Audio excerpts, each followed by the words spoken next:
శ్రీకాకుళం జిల్లా అధ్యక్ష.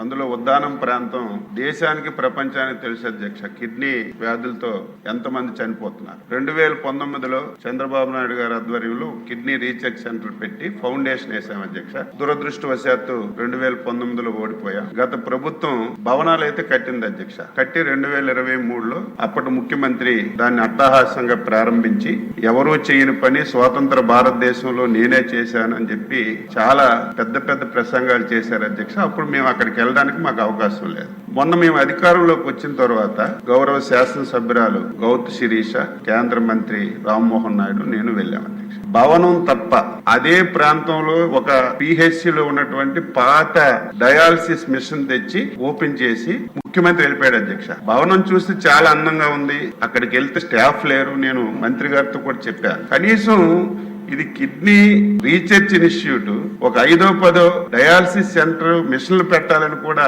ఆ రోజున్న ప్రభుత్వానికి కనీసం జ్ఞానం లేదు. దీన్ని ఎలాగా చేయాలని చెప్పి ఒక ఆలోచన చేశాం అధ్యక్ష. కేంద్ర మంత్రి, అక్కడ ఉన్న ఎమ్మెల్యే గారు, నేను అక్కడ యామ్కాస్ ఉంది అధ్యక్ష. మన ఆంధ్ర మెడికల్ కాలేజ్ అసోసియేషన్ వాళ్ళు ఉంటే వాళ్ళకి అడిగితే వాళ్ళు ఒక 2 డయాలసిస్ మిషన్స్ ఇచ్చారు. ఇండియన్ ఆయిల్ కార్పొరేషన్ వాళ్ళకి అక్కడ ఉన్న ఎమ్మెల్యే గారు, కేంద్ర మంత్రి గారు చెప్తే 8 ఇచ్చారు అధ్యక్ష డయాలసిస్ మిషన్స్. అవన్నీ నిన్ననే నేను, కేంద్ర మంత్రి గారు వెళ్ళి ఓపెన్ చేశాను. బ్రహ్మాండమైనటువంటి భవనం అధ్యక్ష.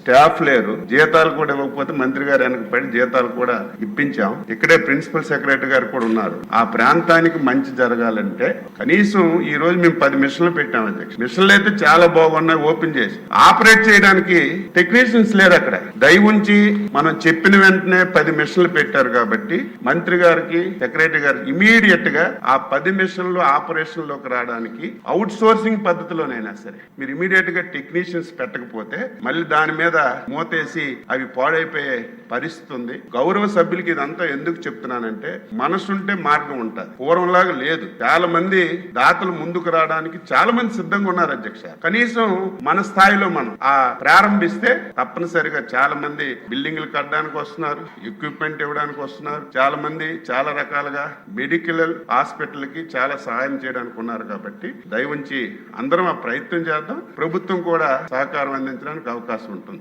ఈ వీడియో నచ్చితే లైక్ చేయండి. అలాగే మా ఛానల్ ని ఫస్ట్ టైం కనుక చూస్తున్నట్టయితే ఇప్పుడే సబ్స్క్రైబ్ చేసుకుని పక్కనే ఉన్న గంట సింబల్ ని యాక్టివేట్ చేసుకోండి. అప్పుడే మేము పెట్టే ప్రతి వీడియో మీకు నోటిఫికేషన్ గా వస్తుంది. అలాగే ఈ వీడియో పూర్తిగా చూసినందుకు ధన్యవాదాలు.